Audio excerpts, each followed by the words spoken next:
घेणं स्वतंत्र आहे। दरम्यान उद्धव ठाकरे यांनी बिहारमधल्या भाजपच्या विजयावरून देखील निशाणा साधलाय।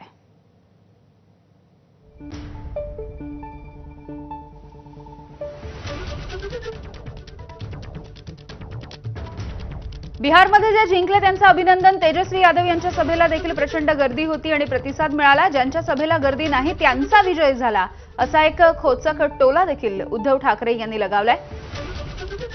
तर बिहारमध्ये नेत्यांच्या निवडीला वेळ का लागला असा सवाल देखील त्यांनी विचारलेला आहे।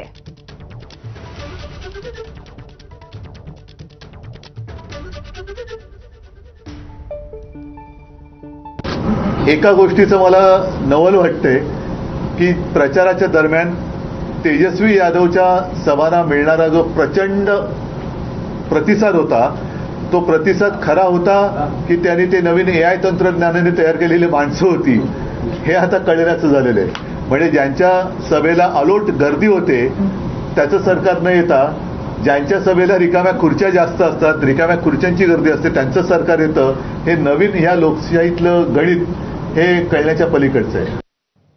बिहारच्या विधानसभा निवडणुकांचे निकाल हाती आले आणि यानंतर